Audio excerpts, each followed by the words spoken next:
Do you think that the money and the financial calling of a labor position is a hindrance, and that kids, young adults, young professionals that are coming into this segment don't realize that, look, I'm not going to be making only 12 grand a year. I can make good money by doing this, and be part of a crew and be part of of home building, which is the foundation.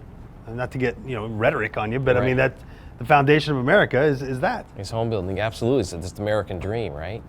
So I think we're in an interesting time for the fact that, I mean, I have a couple of kids, and with my kids, it's like, you want a good future, go to college.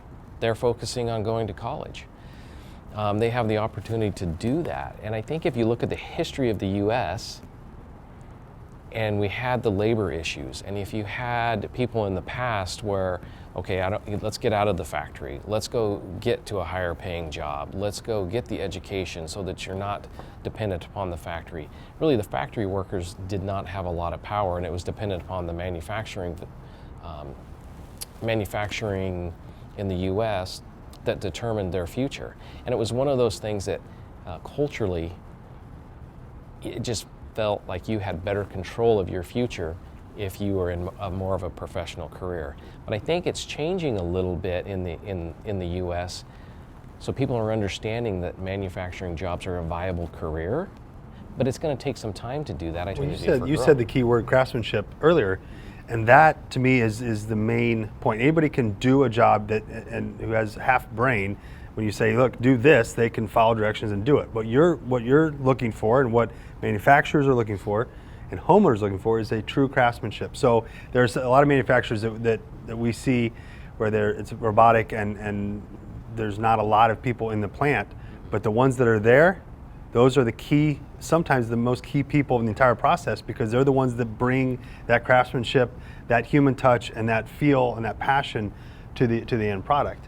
And without that, you just have a bunch of robots moving stuff around and hoping for the best. Yeah, exactly. You're right. They have to know the product. They have to know what it should look like. They have to know how it goes together. They need to understand more than just what the end unit is supposed to look like. We talked a little bit earlier today that millennials, they're more demanding. They want stuff now, and they want it to be perfect, and they want it to be what they want.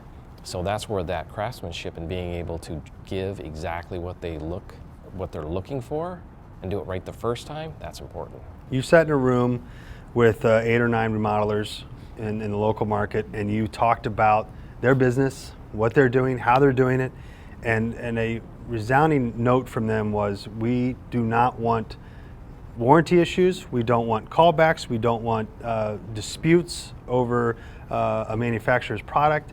If a manufacturer has an issue, or a product has an issue, we want the manufacturer to come out and fix it. We don't have time or the staff to come back to homes and deal with problems. Not that they won't, they stand behind their work, but they don't feel like they should have to, because that's partly the manufacturer's job. You agree? I agree 100%. The manufacturer needs to build the product right. Now it's incumbent on the builders to purchase the products that are a quality product. If you're going to buy cheap and expect not to have problems, you got to rethink. So get the right product in the first place, for sure. But on the manufacturing side, we want to make sure the product works every time, because if there is an issue, we will stand behind it as well. The margins aren't there to be able to go back to a job site once, let alone 3 or 4 times to fix a problem. And that starts with labor. That starts with the workers. Labor. The problem that I see is that it's multi-layered. It affects everybody. Nobody has a solution. And there's not a lot of things out there, and people and organizations, everyone's touting numbers. Everyone's saying, hey, unemployment's at an all-time low, or depending on who you talk to, is at an all-time high. All the numbers are different. There's a gap between unemployment or employment and skilled employment, which is a new stat that has started to trend. There's just too much. There's just too much for people to even wrap their head around. So how do you guys do it? How do you do it as a manufacturer? Well, for us, honestly, it is a struggle as well, because we're trying to get the skilled labor. The market's growing. We're trying to fill the people, our crew in the factory, and train the factory. So it starts from the basis of having a product that people can be proud of and stand behind, taking the time to train them, anticipating movement in the marketplace, being able to have the product when needed. One thing I can talk toward a little bit, a number of builders that I did speak with at the builder show a few weeks ago, they came up and were talking to Bestbath about shower pans as an example. Most of them were having problems with callbacks in their tiled showers because the pans were leaking.